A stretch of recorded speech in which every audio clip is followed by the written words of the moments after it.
for the fame? Nah, I ain't doing it for the fame. Nick, Hey, what's up? aren't you doing it for the likes? Nah, I ain't doing it for the likes. Oh, okay, hold up. So you doing it for the pussy? Nah, I mean, yeah, no, I ain't doing it for that. Okay, then, what are you doing it for? Man, I do it for the culture. Culture? That's just the reality of their world. You know what I'm saying? I mean, if it was like in a small town, it would still be the same. it would probably, yeah, It'd probably it might be still be more the same. disgusting because you know, Ain't nothing else. ain't nothing but 3 girls in that town. Yeah. But maybe that's not, you know. But if it's not your tea, like if you don't like the acting or the story and titties, like nudity bothers you, then I'd understand. Okay, I just can't watch Power because I think they just focus more on the sex and the story. But I really would think that the story is above the sex, but there's enough sex where you feel like it's like balanced. Okay, so it's for men. It's for women too. Okay. Because you know y'all ladies there's eye candy guys on there too. I just didn't get far enough in. You didn't. I'd like for you to try. Okay. And if we're lucky enough to have you back on the show, And give my update. to give you an update on how Power made you feel. Okay. You know what I'm saying? Check this out. This is another episode of For the Culture Podcast. It's your boy Nick Alexander here today. We are without our co-host Amarie again. This is the second week in a row. I'm not gonna lie to you guys. Me and Paul were hurting, right, Paul? Yeah, big time. Big time. Amarie, we miss you, girl. We know you're doing bigger and better things, but shit, home is here, baby. Come back to us. Stop being successful. No, I'm just kidding. Keep being successful. And whenever you're ready to come back, we are right here. Today, we have a special guest, somebody I've gotten to know over the last couple of months, a very, very talented comedian, actress. I met her on the improv circuit, and you know, we've been working together on some things, and I figured, without Amarie, let me bring another prominent lady to the forefront. So I have Kendra Hill with me today. How you doing, Kendra? I'm all right. How are you? Lovely. Did you like the intro I gave you? Yeah, I did. That was good. I really try to make intros important. I don't like to be like, yeah, we got somebody, you know, trying to be somebody. I don't get intro by myself usually. It's like Yeah. with a group. So like that was like, ooh, nice. Yeah, you stand out on your own. You know, like if this is Destiny's Child, you Beyonce girl. Hey, right now I am. Yeah, I was not about to give you LaToya. I thought you was gonna say Michelle. Oh, why doesn't nobody want to be Michelle? She's killing it on the gospel circuit. No, it's just not popping. I didn't say she wasn't, but everybody does that. Did they always put you in Michelle? No. Oh, okay. Shit on Michelle. Yeah. Okay, got you. That's my uncle calling you. No, you called too late, uncle. You should have answered when I called you this morning. I needed help with my car. I had to, one of my tires was close to being done, and Like flat or like it's not. It wasn't flat, but there was a lot of air out, and my homegirl who noticed, and she's like, "Nigga, you need to take care of that." And I'm just trying to like, just one more day, and then I decided to be responsible and mature. I said, you know what? Because I went to go get my car looked at last month to get like service and stuff, and he said it. This tire looks like it's got about a month left on it, and it's been about a month and a couple of days. I stretched it out. Cause you know, I mean, come on, you know what it is out here. Like you ain't trying to give up that dollar unless you got to. No, I understand. So, so she was just really like on me. Like she's like, please take care of the tire. And I had the time today, so I was like, all right, fine, I'll go. I'll see what's what. So he's like, yeah, this tire is done. There's 2 more tires that look trash too. That's on the way, and you might have 1 decent tire in the back, but that might only get you like 6 more months.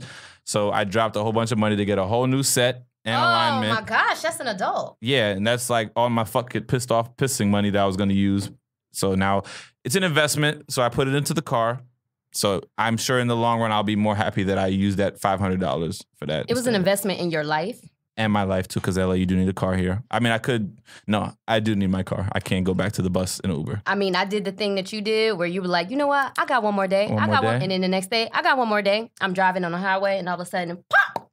Oh shit! What happened? Yeah. How'd you? My tire popped. And then what were you able to do? I actually didn't get in an accident, but I had to like pull off on the side of the road and it fucked up my rim and it fucked, you know. The car up? The car was done?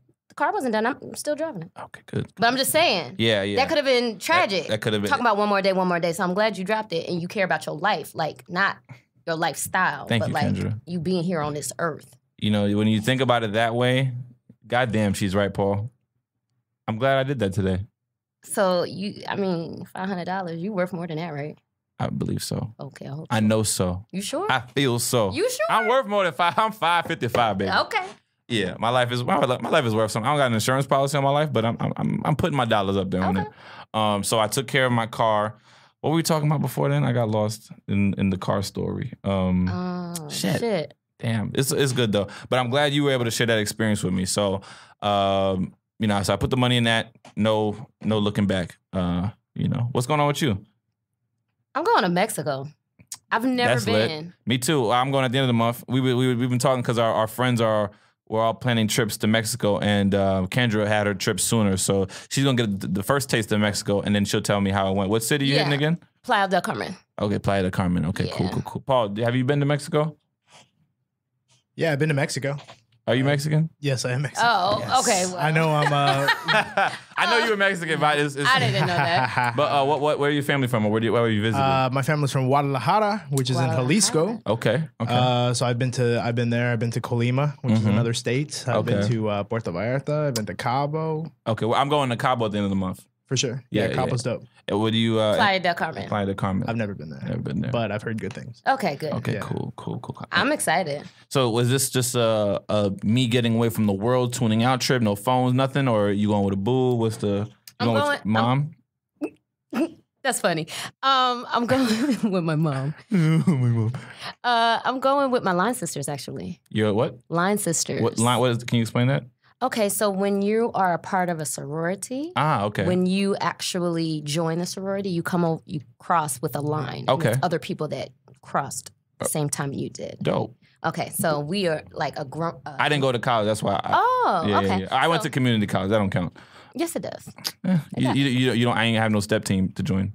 I mean, or frat. I didn't have a frat, or there's no sorority there. It's just you go to school, you hang out in the cafeteria, fuck around on the bus.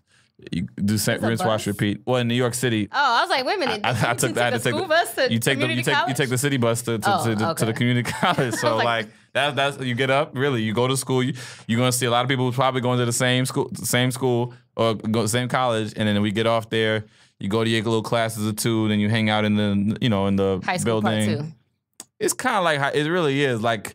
A lot of people go to community college because if you can't afford state school or whatever like that, it's a good way to get your grades up, get your GPA up, and you save money because the same amount of time you can use to probably get your associates, you can match that before. Like it's. I got you. So you can do that, and then you go to your state school or whatever you decide to do. It's just a good way to buy you another 2 years of time where you're not losing money. Gotcha. And in New York, there's just a lot of it's called CUNY. So City University of New York, and then you just go to all these different little CUNYs. And most of the time, people get distracted. Sometimes people follow their goals. I'm sure there's a lot of people who did follow their goals. I wasn't doing that shit. You followed your goal. Well, no, because school didn't lead me to my goal. Once I figured out I figured out early that I wanted to do stand-up. So I started I was 18 going on 19. So probably within the first few months of going to school, I started doing stand-up and really doing it, and after about 2 years, when I decided I was really committed, I just dropped out. I was really close to my associates. I couldn't pass math. I failed my shit 3 times. Oh. It was horrible. I'm the worst at math. Oh. Are you in math? Were you Can good I at borrow math? $10? You want to borrow I can count that. Okay. I got you. Okay, you sure? Let's talk after the show. It has a 2 and a 0 on it, so if you just give that to me. You said 10. I know. Why are you trying to get me one? I can count.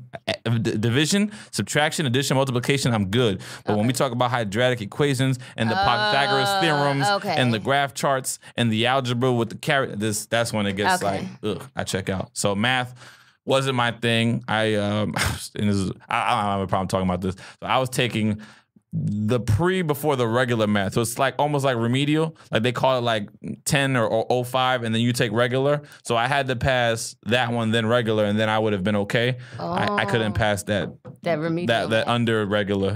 To get you ready for that pre-regular math. I couldn't. It was just hard. Math. I one time, the first time I didn't try.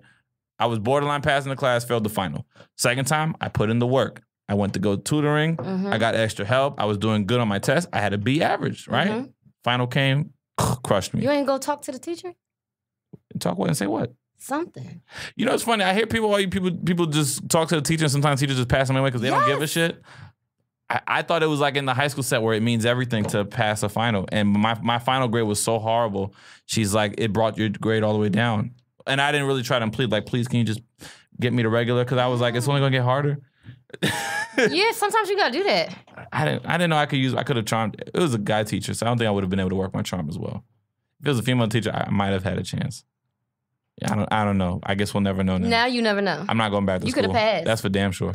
How are you as a student in college? I was like a C student. Even when you was in school? Like, what college did you go to? North Carolina A&T. So that's shit. North So you Carolina went to like Agricultural and Technical State University. That's an HBCU, right? Yes, it is. That's like drumline type of. Yes. That's what's up. Okay, so how did you do in college? Like, was it a difference in high school to college, or like you kind of like were the shit in high school grade-wise and you fell off and had to find your focus? Like, how did it work for you? It's so crazy, right? Both of my parents are teachers, but I didn't really understand GPA. Okay.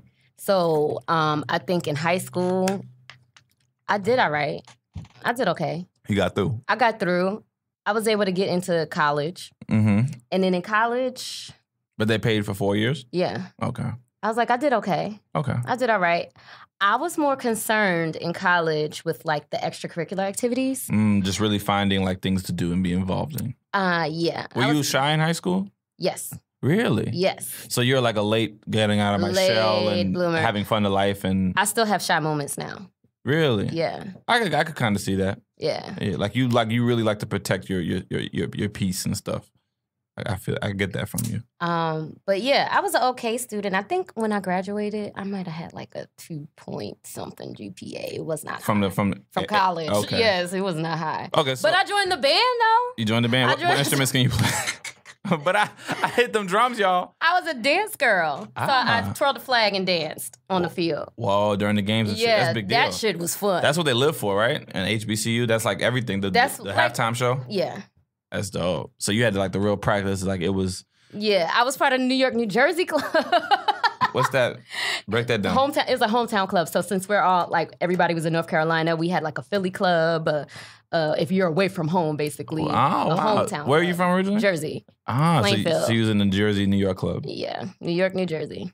How many kids were there in the club? Ooh, it was a lot of us. Really? So I mean, because if you from anywhere in the East Coast, if you want to go to a HBCU, it's easier. I mean, they're all on the East Coast, so a lot of right, there's none Atlanta, up in North New York. Carolina, South. There's none in New York. Yeah, that's crazy. How New York is so black, but we don't have no HBCUs. No.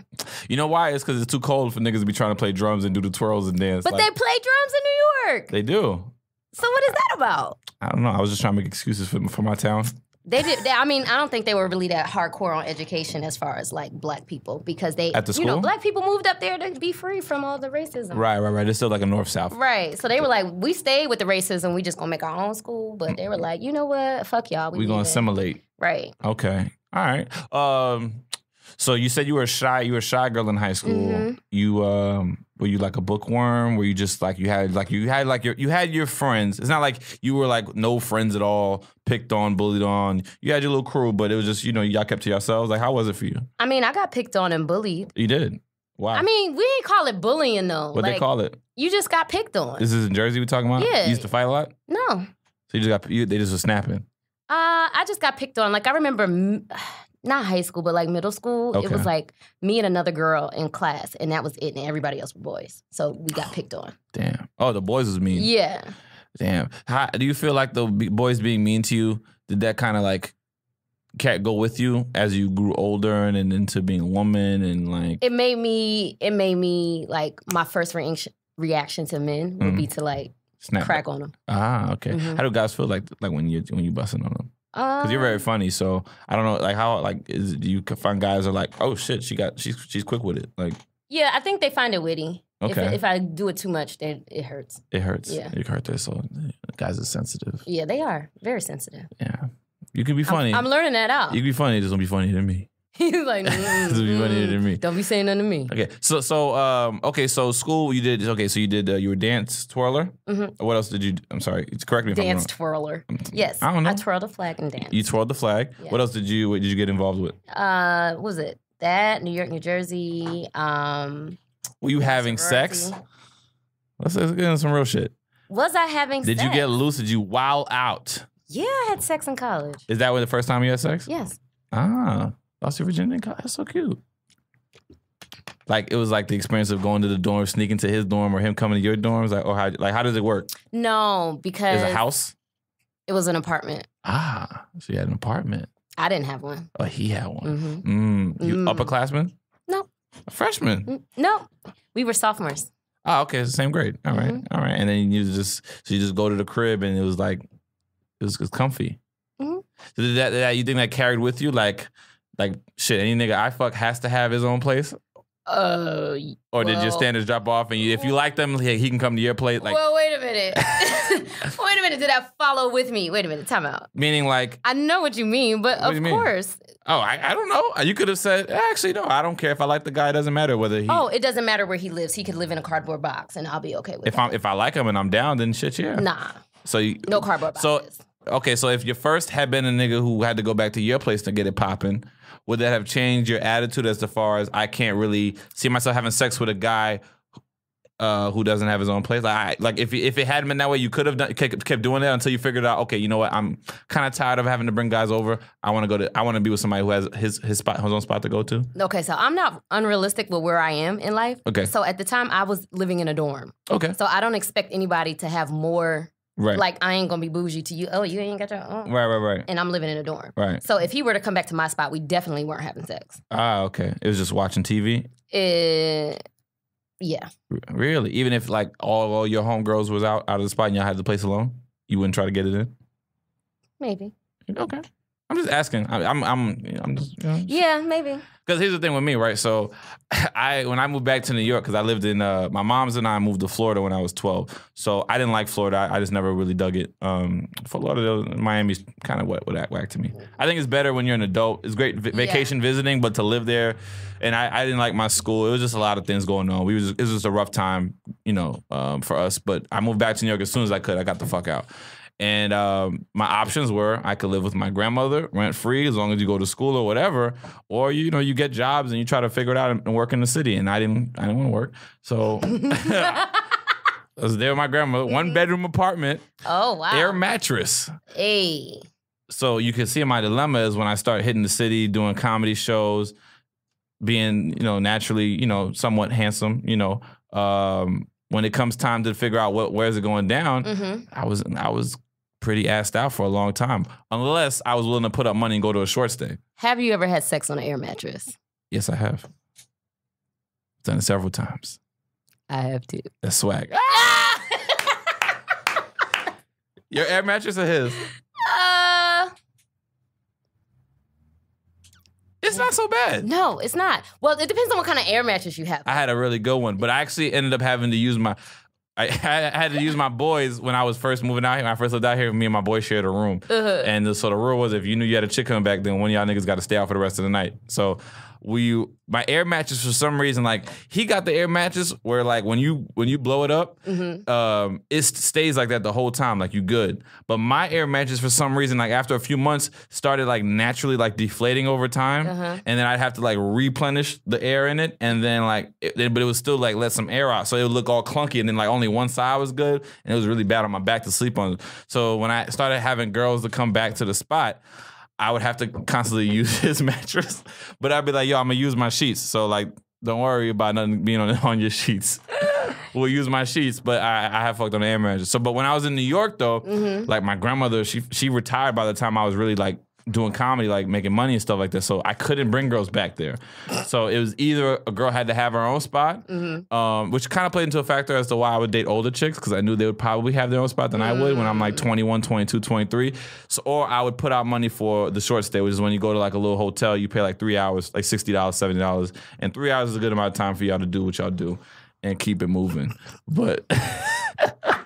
So you can understand my dilemma, right? And I think girls would see that, oh shit, he's really going the extra mile for me for putting up for these 3 hours. Cause he ain't got no place to take you, girl. That was my shit. Yeah, but they didn't know that. They didn't have to know that. They just be like, yo, let's, because here's my hook. Like, you know what? We don't have to go all the way back to Queens or whatever. Let's just stay in the city for the night. And, oh my God. And if you have, realistically, I have a show like 9, 10, 11 o'clock. We having drinks, whatever, by 1, you get the spot a little by 2. You don't have to spend the whole night because you still want to, get out and do your thing. 3 hours, then I get on with you on a train to where you got to get dropped off, and then I go back home. And, he had it all laid out. Yeah, I had that shit mapped out. Okay.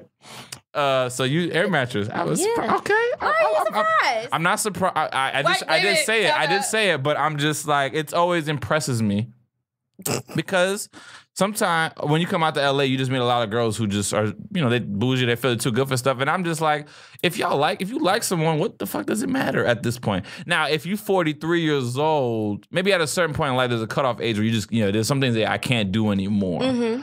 But if you really like someone, it shouldn't really matter. You know what I mean? Like if he's sleeping on an air mattress, but he's like working a job or two, and then he's in school really hustling to get his shit together, I think you put aside that, okay, fine, this is where he's at now, but I don't think he's gonna be in that same spot in the next year or two. Gotcha. But if he's an air mattress nigga who's just EBTing it, he's selling a little weed, for like 3 years. He ain't really progressed. Right. Then it's like, yeah, you can have some self-worth and be like, you know what? I'm not going to give you this pussy because you're not really working to better your life. But when you're 19 and 20, you're not thinking about that kind of stuff. You just like somebody. It's just a good time. Yeah. That's all. I always just try to gauge to him. So I like that. I'm impressed by that, Kendra. And I'm sure our listeners are at the For the Culture podcast are very impressed to know you are a down-ass chick, What's the longest relationship you ever had? Ooh, it's very short. I'm very short, too. I actually haven't been in a serious one. Probably about a year and a half. Yeah, you got me beat. Really? I haven't been in a real serious one where, like, I'm claiming you, you're my girl, I'm your man. Like, I haven't done that. Oh, so you've been in a situation where she's claiming you, but you're not claiming her? I don't think it would be like where she's claiming me. It'd be like we were messing around. Mm-hmm. You do too much of it, and with affection and stuff and hanging out, you can kind of blur the lines a little bit, but we never put the title on it. And it's also like you're asking for these things, but we're not really there, so I don't really owe you that. But I kind of learned that you shouldn't do that. Ultimately, you just shouldn't go that route. So you should either, you really either act a certain way with them, or it's just not worth it. But I've never really committed to a woman like that, where I'm like I never put a girl on my Facebook or my Instagram, even though that's not the justification for her being a girl. But I've never told her that we're solid. Like shouted it out to the world. Shouted out to the world. I think I might be on the verge of that soon, but I haven't. I've never done that. I haven't done that before. So talk about it. No, I mean, I got somebody I've been kicking with, like very cool, passing all the check marks. Mm-hmm. I'm like, why not at this point? I feel like she might be worth it. You're maturing. I guess so. Yeah. So, but before that, a couple months, 3, 4 months tops, and then it was, just faded. We kind of had like a little conversation, be cool, and then it's like, yeah, we're gonna be friends, and then she don't really be hitting you up like the same. Oh, she ain't. They find their own thing. It's because it's just. It's the one they want to hang out with you, but they really want the other stuff more. So, like, I can still be the friend and take it back to normal, but not everybody's built like that or wired that way. And I learned that, okay, even if they want to try and say that they can do it, I don't think ultimately, on a general scale, I wouldn't say women can really do that as much as a guy can. Where we're really like still being friends on the homie shit, but we still have sex in an affectionate way at times, and we're still friends. Oh, you mean blur those lines? I thought you meant friends benefits. Completely cut it off and then be friends. Oh, no, I never did that. I don't ask you out and then like hit you up like 6 months later and then try to rekindle. No, I don't do that. Okay. Yeah, that and you know what it is? Like that's the problem. Like because I know like savages, and then there's just like it's not fuck nigga shit, but it's like you're nicer about everything. So it's like I'm not gonna only hit you up at 3 a.m. when I want to have some sex. I'll hit you up at 3 p.m. to go out for lunch, and then we can have sex. Yeah. Or we hanging out tonight. Or we're going to go see a movie or hang out with my friends, and then we'll go back to the spot and do it. You know what I mean? But I'm just never been like 3 a.m., you up, come through.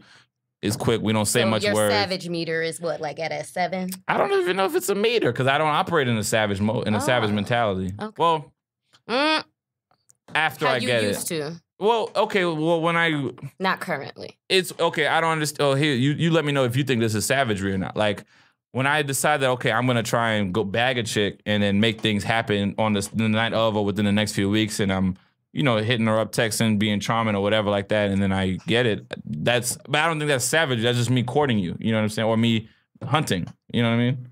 So it's not like... What happens after you get it? I mean, I can decide whether I'm going to keep trying to get it or... You're done. Or we're done. But most of the time, I would always try to do it after. Like, I've done one night stands, but it wasn't like on purposely just like trying to just knock you down and then never talk to you again. I never saw the purpose in it. Like, why would you want some repeat? Right. Like, I don't get why you would only want, especially if you got a really pretty one, like what was the point of really spending a couple of days to maybe a couple of weeks on a chick you thought was really pretty, who you envisioned that having sex would be the bomb because whether she had some great features and assets, and then you only going to do it one time? Like, why? Or like a couple of rounds that night is the one time, and then, you know what I mean? Okay. What are you thinking? I was like, you've never had a rendezvous somewhere out of town? Oh, I have done that. Actually, you're right. So, I mean... But here's what happened. She was in town for like a couple of days, so... It prolonged. Yeah, it was a prolonged thing. Yeah, gotcha. Yeah. But I have had one night stands where I only got that one time, and it's like when I see them on Instagram, I'll be like, "Damn, that was fun that night," because we followed each other, but it just never happened again. Right. You know what I'm saying? Like, you was like, okay, yeah, this is probably gonna be somebody I can add to the rotation or link up with again at some point, and then it just, the community, it just never happened. It didn't materialize. But you still follow, so you looking and you scrolling every now and then when her picture comes up, and you're like, God damn.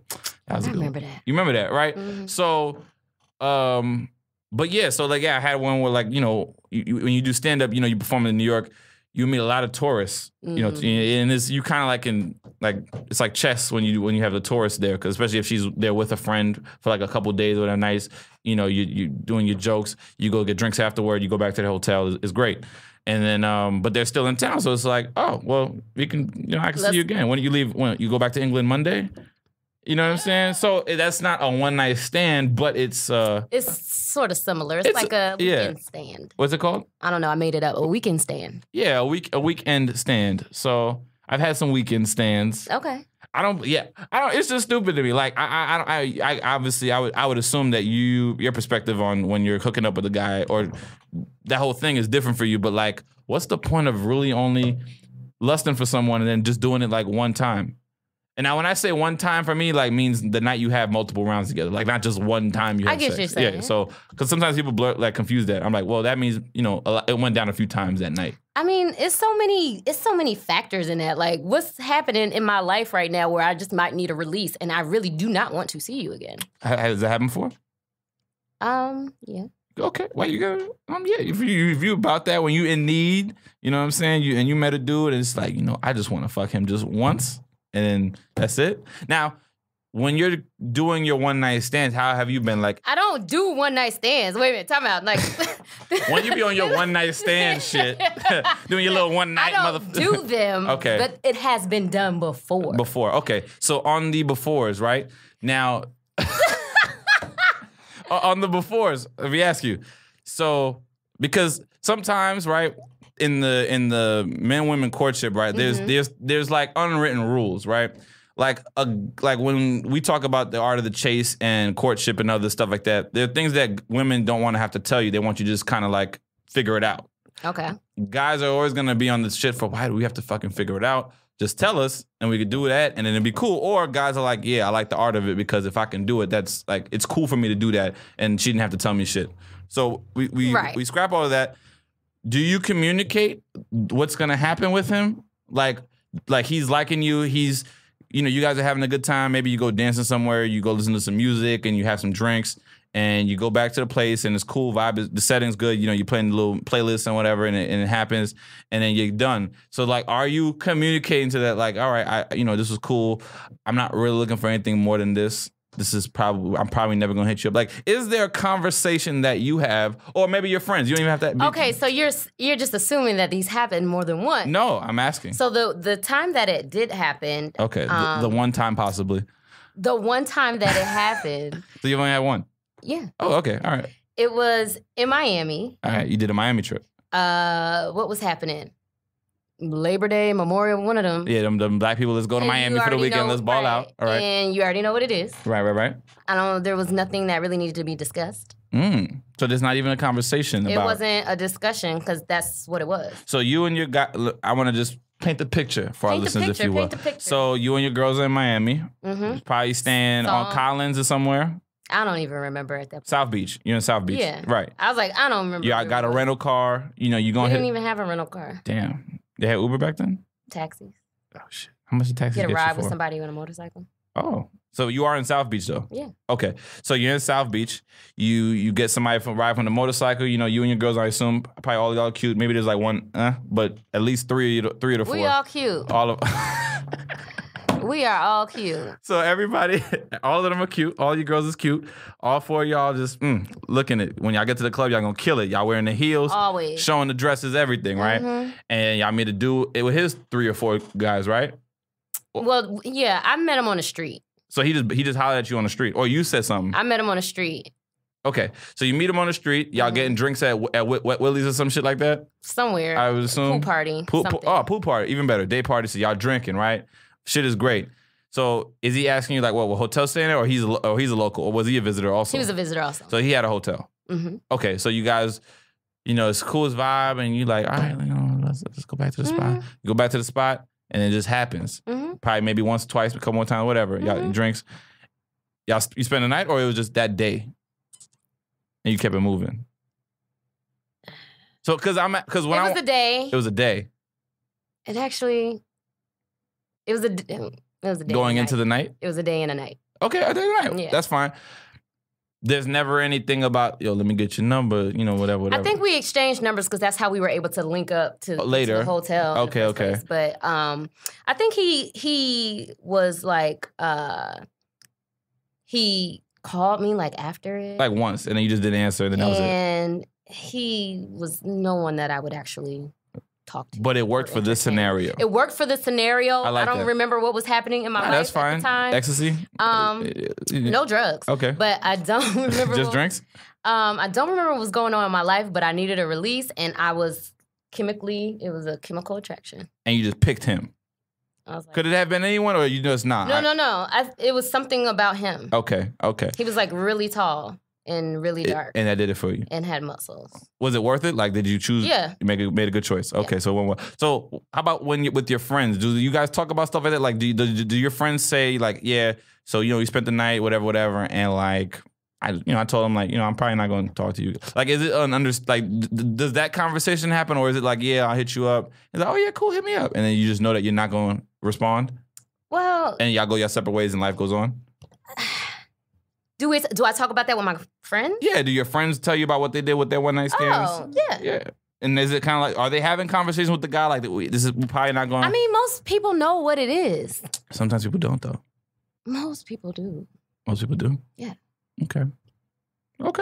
Have I ever had to tell anybody like, hey, stop calling me? No, because I only had one night stand. Okay. All right. How about guys you dated, though? What about them? So you said you're not really a relationship person, or it just hasn't worked out that way? It hasn't worked out that way. Okay. So, but you've had guys who you dated and then you thought you liked it, or you kind of got excited about it, but then they just did some shit and it was just kind of like... it just fizzled. It fizzles. I'm a guy where things have just fizzled. For whatever reason, it just fizzled. Yeah. And we're busy people, you know, we're doing our comedy shit. I just was curious because I sometimes feel like a woman won't say it. A guy kind of sometimes have won't to say what? Like, hey, we just hooking up for this. This ain't gonna be nothing else than whatever. Like sometimes a guy has to put it out there, like, you know, like I think, like, you know, like this was cool. I wasn't really trying to do nothing more. You know what I mean? From my experience, I feel like guys are afraid to say that. You know why we're afraid to say it? Because then it might not happen. No, that's not why we're afraid to say it. Why we're afraid to say it is because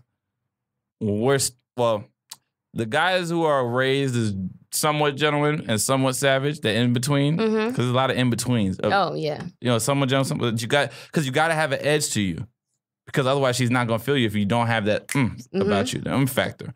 So when we're trying to keep our factor, but still not trying to be fucking all the way out disrespectful, we're trying to gauge the temperature of, are you gonna be cool if I don't really want to do anything after? Because it's not, I still respect who you are and your individuality, and I think you're cute, but it's just, I just don't want to do anything more. Right. But it's not because it's you. It's just I just don't want to do anything more. But a guy can't tell a girl, I just don't want to do anything more. Sometimes they say women respect the blunt truth. Yeah. It's kind of hard for us to believe that, though. Because you don't use it, so you don't know.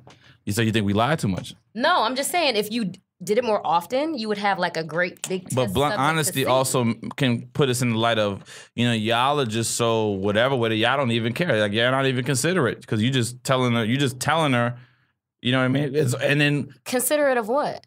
Feelings. Feelings. We don't want to hurt your feelings. So you rather hurt my feelings on the back end instead of the front end? It's not a back end.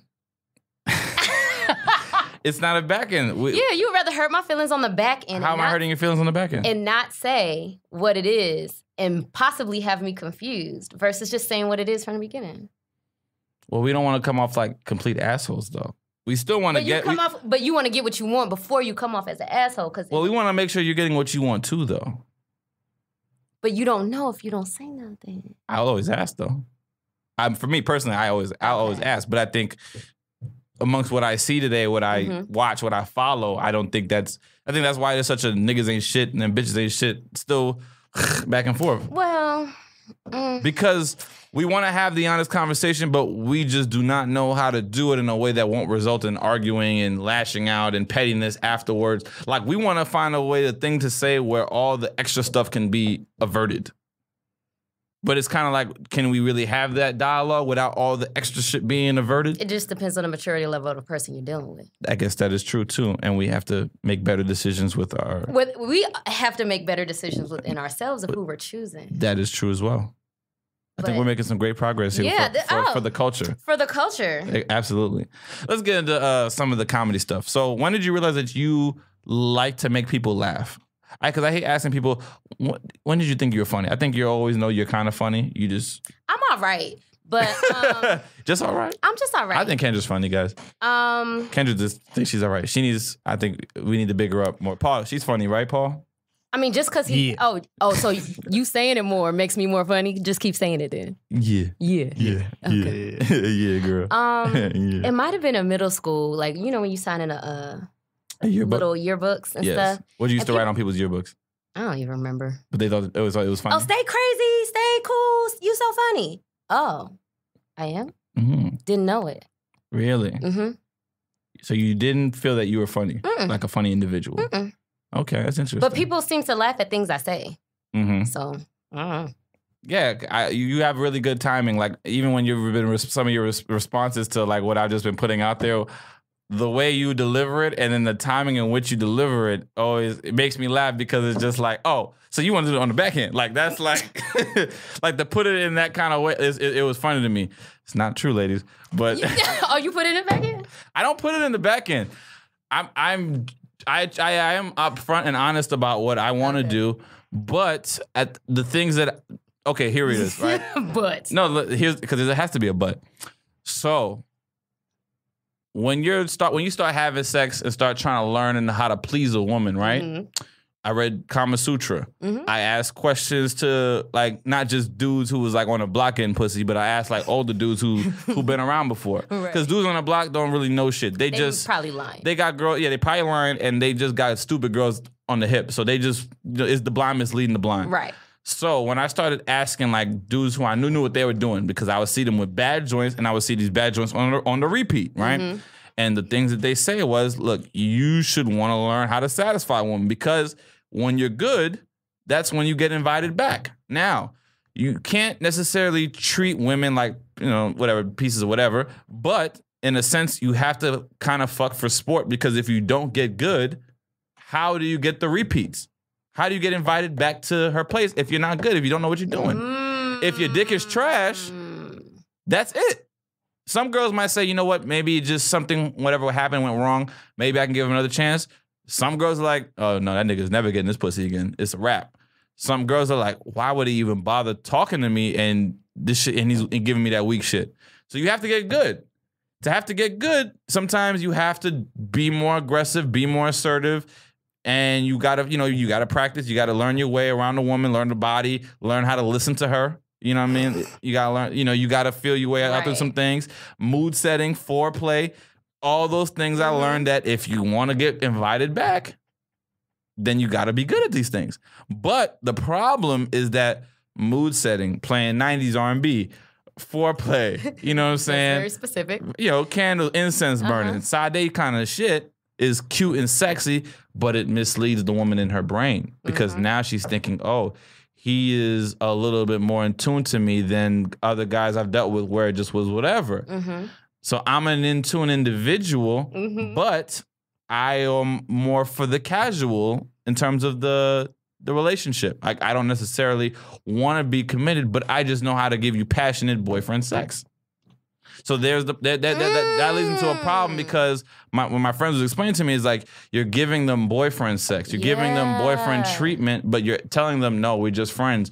This is how I want to operate. I don't really want to be there. Like if I put it in the best way, me and my boys, we have that. This is what we go through. We like, I really only want to be good to a girl like 3 days a week.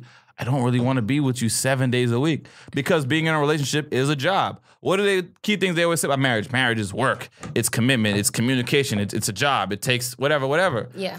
That's always what they say. Yes. So when you're a boyfriend, girlfriend, you're committed and you claim each other, all of that is work. This, I'm not going to say, it is new because I'm trying to embrace it. Right. The whole thing of checking in. Like, for some reason, women just appreciate it when you tell them, hey, I'm doing this and I'm doing this, whatever like that. I hate doing that shit because I'm like, why the fuck do I have to check in? Because you've already established a pattern. Somewhat. Yeah, that's all. It's a pattern thing, fine. It's a pattern. And I'm embracing it because it's like I know it'll save me headaches in the long run because I experienced getting a lot of shit because I just wouldn't let her know anything or I was just, staying in my own space. Because I always believe in giving you your own space, doing your own thing. Why do I have to hit you up? And just, if you want to see me, you want to see me. I'm letting you do your thing. But girls don't necessarily want all that space because they want to be up under you at times. They want to be up under you. Ooh. Right? Am I wrong? I mean, I would assume both people would want to be up under each other at certain times. Well, I mean, a lot of times a guy's shoulder can be at risk when the woman's on top of you, and they always lay on the shoulder, and the shoulder loses blood, and then after a while, it gets like really annoying. So, cuddling is more of the thing we know makes our girl happy. Just like the same way. Men don't like to cuddle. Some men do like to cuddle. Cuddle. It's the same way as if women know that a guy likes, the sandwich after the sex. And so she'll give him the sandwich because she knows, ooh, when I'm putting it on him and I give him that sandwich, that nigga don't want to go nowhere. Gotcha. It's the same thing. Okay. The sandwich for the arm. Got it. In a way. Got it. I know that it pleases you. We know exactly. I know that it pleases you. That's what I want to do. And that's what I want to do. Got it. So it doesn't make us any fucked up of an individual. We just know that there's things that we can do to please the other individual. If I'm a pleaser, you know what I'm saying? I don't want to not please you. I want to please you. But I still kind of want my solidarity at the end of the day. Okay. But you can't really give them that because what you're doing is not the solidarity stuff. But if I wasn't giving you solidarity stuff, I would be an asshole or a savage or whatever, fuckboy, whatever that is that's is going on in our culture today that we talk about. There's a lot of guys I think in this in between where we're not trying to be all out savages and ignore you and treat you like you're not shit or really only hit you when we want that. Because there's some guys that like, nah, I'm down to like have drinks with you and let's hang out with friends. Let's go, on a trip. Let's go on some rooftop sexy shit, some day party. LA got day parties at the goddamn wazoo. Right. Even when it's not summer. Right. You know what I'm saying? So I'm down to still hang out with you and then, go back to whoever's place at the end of the night and have fun. So it's like, it's just more than one thing, but it's, I feel like we're making a lot of progress today. Okay.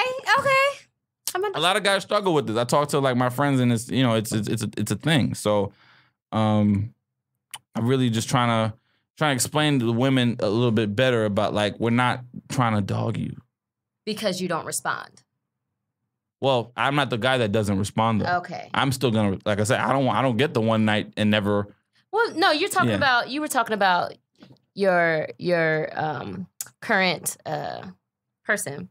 I wasn't talking about my current person. Oh, or someone. I'm sorry, someone. Yeah. Where they expected you to check in. Yeah, or they're into that stuff. You're not checking in on a one night stand. You're not checking in. Right. Right. So but once it's been occasional and then you're spending some time, then there's accountability. I mean, you've created a pattern. You created a pattern. And so because you created a pattern, they're expecting you to continue that pattern. Once that pattern has been broken, there's something's wrong, obviously, because why would the pattern be broken? Right. Okay. So what do you explain when there's when I know guys who have had their rotation of girls, right?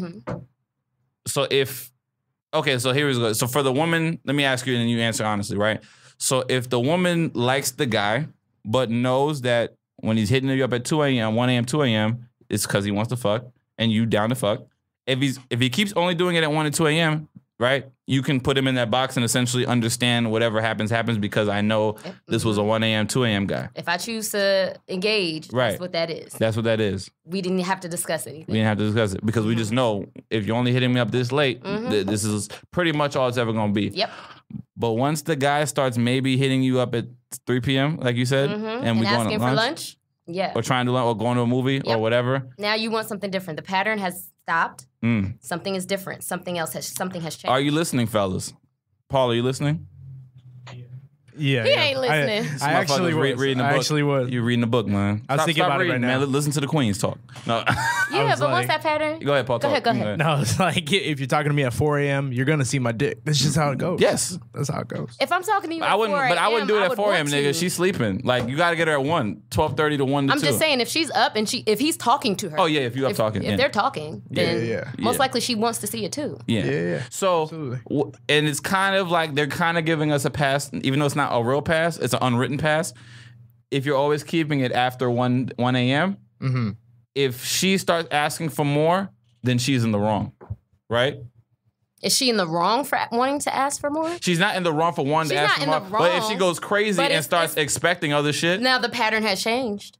What? Why? Because now she's asking for lunch. Right. I'm or just saying something the pattern else. has changed. The pattern has changed. Yeah. So as long as you commit to patterns in certain hours of the day, that will help establish what kind of relationship you're gonna have, whether it's your friends who you fucking or a girl who you just fucking, not even a friend kind of thing. You just meeting there to, hit the playlist, do your thing, and bounce. Wasn't it like friendship ends at 2 a.m. or something like that? I never heard that. It's LA, so I would end the friendship at 12:30 because bars close early. Bars close at 2. Yeah. All right, I want to get back more into comedy stuff. I think we did a lot for the fuckboy, ratchet savages out here.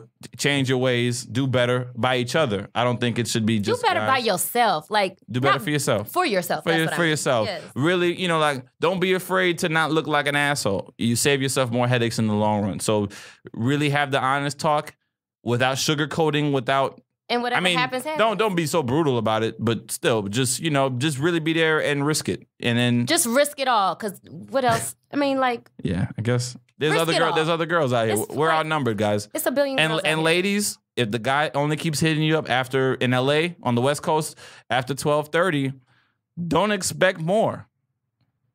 Then after 12:30, 1 a.m. text calls. That's what it's going to be. It's just playlist. Well, if you engage, if you don't respond, then it's playlist. Some roll up of the weed. I assume everybody, you kids, you out here, you smoking some weed, then you fucking, or you're having a drink and then you fucking. But once you hit somebody at 3 p.m.s or on some good mornings, and here's the thing too. Guys think it's good gestures to hit you with good mornings. Because we're just trying to finesse you a little bit more and get you open. No, Paul, talk to me, Paul. Nah, that's something separate. Yeah. What do you mean something? That's like leading on. You think good mornings are leading on? If you're not interested, or if you're interested, then that's taking the next step. Well, look, all right. Let me ask you something. You follow any Instagram models? A couple. You follow a couple, okay. So if you managed to if you got lucky and got to hook up with your Instagram crushes, right? So you have a great night with them, right? Are you personally, are you going for I'm only going to try and hit her up at 1 a.m.s and see if it could just stay there? Are you trying to hit her up like during the day? Or are you trying to like really lead a foundation to get some more with a good morning? I don't know. Because you don't want to blow that chance on your Instagram. If that's like, but if that's who you're like going after, if it's just the normal chick that you're homies with, that you're like trying to go past that thing, I think it's different. But if it's like an Instagram model, like it depends what you want to do. It depends on your intentions. All right, the ones that are in your DMs that you follow, what are your intentions with them if you had the chance? I'm not putting my own DMs on blast. No, I didn't say you had to. I'm just saying you don't have to name them. You don't have to name them. But the ones that you crushing, what are you trying to do? As a single guy, as a guy who broke up with my chick like 5-6 months ago. So yeah, completely single guy. right. It's just putting feelers out there, you know. You putting feelers. Yeah. Like, what are your feelers?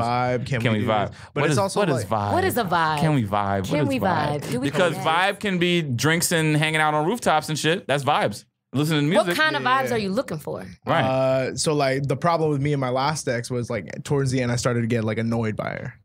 I've been in that position so many fucking times. Yeah, like it was almost like cringeworthy, like kind of stuff. So like by vibe, it means can we hang out, have a good day, and nothing ever gets. Oh, and this is what happens too, guys. And this is men's fault too because we have to also make the hard choice. So guys can be very annoyed with a woman to the point where like we dread when you text us, just like a woman can dread a guy texting you, but we can dread hanging out with you, but the pussy's good. So we'll put up with all that just because we know that. But there's so much more pussy out there. But her pussy's so fire. Like sometimes we just like deal with the headache. There's so much more pussy out there, and I'm sure other people's. But if she looks bad and the pussy's fire, but she's annoying as shit, and you got her on lock, and you got her not on. I ain't even gonna put that on lock. But you just know that you got that in the bag. You got that in the bag. That's there. That's there if you want it. It's just like so creating options for yourself. She tells bad jokes. She's annoying. She be pressing. She be fucking wanting to buy everything. She be eating food and don't finish it. Who is this? There's a lot of girls out there who eat food and don't finish it. I'm just saying, like this sounds very specific. Oh, it's a lot of girls. I'm not gonna. There's no specifics. Right. Yeah. Am I lying, Paul? No, you're right. She uses too much arm when she dances. I got you. Too much what? She uses too much arms when she dances. Oh, I don't know what that means. What does that mean? Is that some kind I'll of explain it after. East LA thing, Paul? We want to break that down? What's up? What's wrong with East LA? I don't. He's from East LA, so I'm just I live like in East LA. So what's wrong with East LA? Maybe that's a term that works on his neighborhood. Maybe you're not aware of. 20 miles east of LA. He's Easter LA. I'm Pomona. Yeah, see, you East LA, but he really East LA. Okay, I don't know what go down. You interact with your East LA neighbors? No. Do I what? Do you interact with your East? No, you don't. Yes, I do. You do? You be talking to the Mexicans on the block? Yeah. You like little Mexican boys? No. I'm not that I don't like them. What's but wrong with them? Huh? The people on my block are old or could be drunkards, so no, I don't like them. I got you. Okay, that's fair enough. Okay, so you learned that you were funny from people, you didn't really think that you were that funny. I still don't think. What made you decide to get into improv? Like, how did you come to an improv stage, or decide that I want to perform on stage? Some dude, no, a guy you were just friends with, or some dude. No, a friend of mine was talking about improv, and I didn't really understand it. I used to love Saturday Night Live, and I big fan. What era are we talking? Who the cast? Will Ferrell, Sherry O'Terry. Okay, Tracy Morgan, Chris Kattan. Molly Shannon. Mm-hmm. Okay, late 90s, early 2000s. Yeah. All right, cool. All right, I remember that era. I didn't really understand the way to get there because my path wasn't entertainment. My original path wasn't entertainment. Gotcha. So I didn't. What was it originally? Engineering. Okay. So I didn't understand how to actually get there. So when I moved here and somebody was telling me about improv, I'm like, oh, okay, I don't know. I went to go see a show.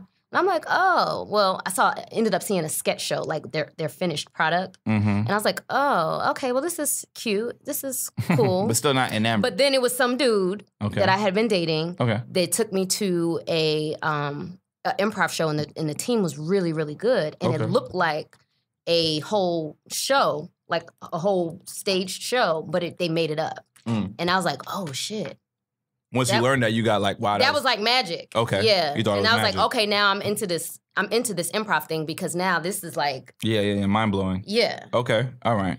So your group is a 850 FICO score, right? It's called 850. We're called 850 FICO. No score. No just score. Just FICO. Yes. My bad. That's all right. All right. So I know a couple of members from the group. Dior, I knew back in New York when he used to try and do stand-up. And then before he moved out to LA, so I've known Dior the longest.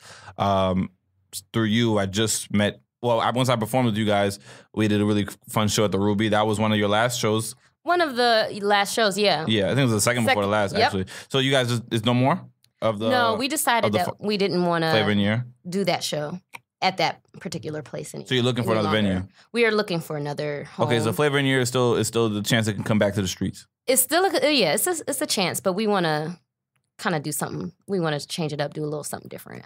Oh, you mean in terms of the format of the show? Revamping, okay. yes. Okay, all right. So, yeah, there's... what's homie? Yeah. So there's Dior, Allen. We have myself, Kendra Hill, Kalila Allen, Harris. I We like have Deani Rege, Mm-hmm. I Allende, like Deani. Allende, there we Hal, go. and Roche Jeffrey.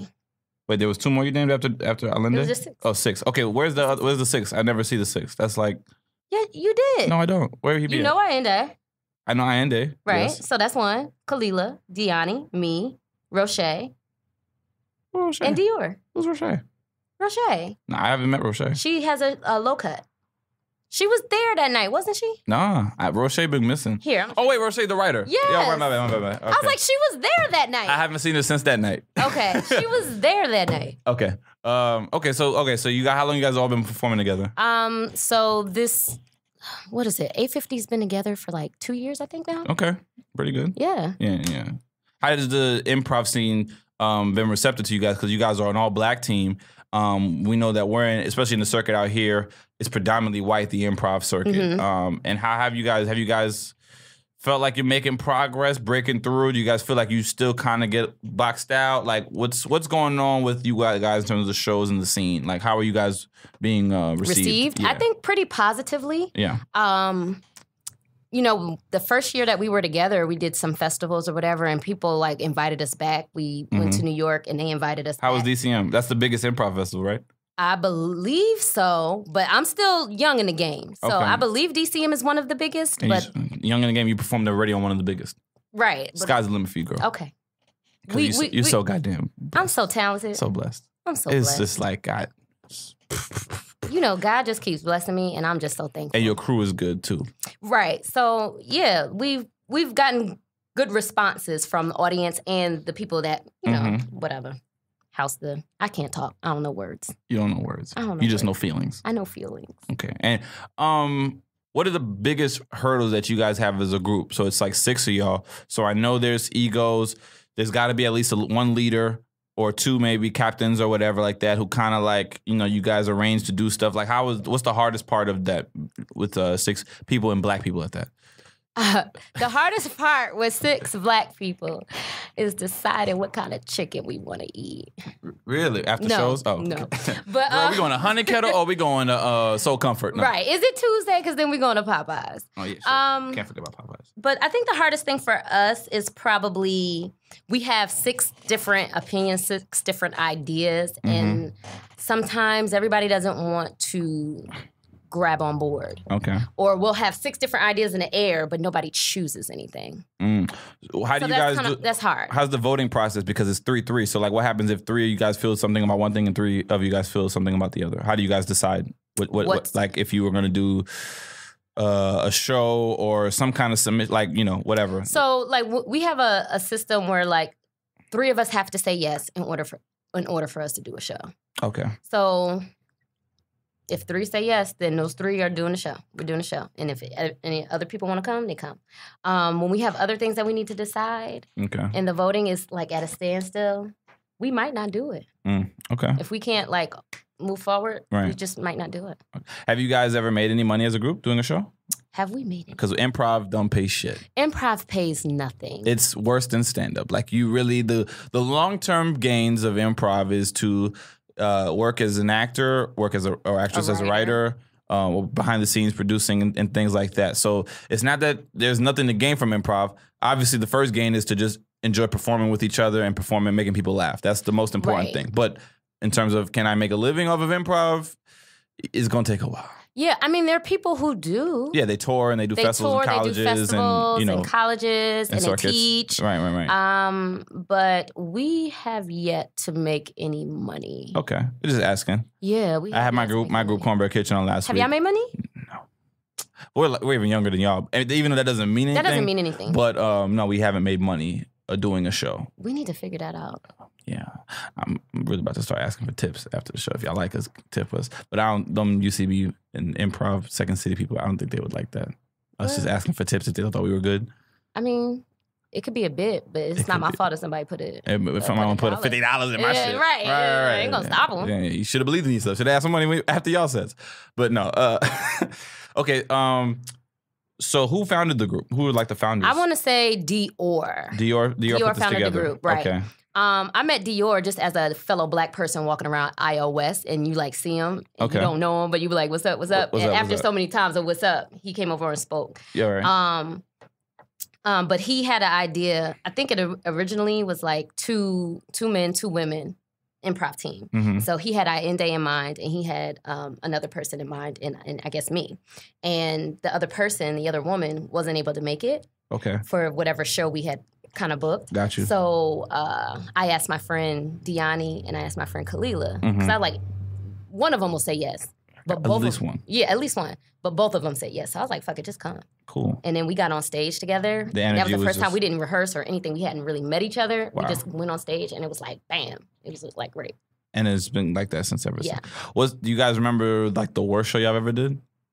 Like nothing was just working. Like it was just a struggle. Like every fucking scene. Or I mean, we've had a couple of those that was at the Ruby. Okay. On y'all show Flavor? Yeah. Really? We had a couple. I was so thankful. The show I did was good though. Yeah. I was so thankful. We had a real rough show one time, but nobody came to that show. So it was just like 3 It was people. like the audience, like the other team, and then like maybe one or other person there, and then that was it. But that also, like, I think we feed off of energy too. I don't know about you guys. Yeah, I mean, we try to bring the energy. I mean, obviously with us, yeah, it's feeding. But if there's nobody to feed you, shit. Right, that could be tough. Okay. But yeah, we've had some. I mean, I can't think of one that was just like so horrible that it just stains in my brain. But we've had good ones. We had bad ones. I guess it's similar to like stand up. Yeah, stand up. It's all about the batting average. You want to obviously kill it more times than you bomb. But sometimes after a while, when you get into a place when you know you're good, you have to experiment and risk being bad while still being good enough to not be complete trash. So you can't really do that with improv. Improv is like the show's gonna go good, the show's gonna go bad. What I've tried to talk to Cornbread about doing is working on different styles to master them. So like one time we could do Harold, then we can try Laurent, then we can do character, then we can do this one. So I say let's always do different ones so that we're so good that we can do any of them and not depend on one style. I think that's more impressive if you can commit to different styles of the improv and still kill it. So then it's like, oh, wow, these people just don't just get out there and just wild out. They actually know how to do the format, the structure of this. Oh, okay. They know how to kill it if you do it like this. They know how to kill it if you do it like flashbacks or time flashes and like whatever. I see what you know you're what saying. I mean? So just utilizing the tools. Utilizing the tools, because that's how I process it as a stand-up. Like, okay, tonight I got to work on, I got to tell a story, see if I can get the story tighter. Then I'm going to try some just quick jokes. You know, being okay with like riffing and seeing just talk about shit and see what happens. Like, if you have that much belief in yourself, you can really try out different kind of things you're going to do that night and then be good enough to still bring it back and like keep them on board while still working out and growing. So Gotcha. I feel like trying different styles out, getting those better can make in improv. I think that's the way I would go about it, is the styles. Well, we're testing out different openings, like different ways we open and how that feeds us to see what really works for us, what really doesn't. Right. I mean, that's where we're at right now. Okay. Yeah. No. I like that. I'm just checking my time. Oh, okay. Sorry. Yeah. Well, Kendra. What's up? I have to wrap, unfortunately. I could have talked to you for like another hour. I felt like we could have just kept going. But we do have other people coming. So I want you to plug what's you have coming up. This comes out Thursday. I'm gonna send you everything that we need. But yeah, it comes out after Thursday. So anything after Thursday, you can promote to the people that are watching and listening. Okay.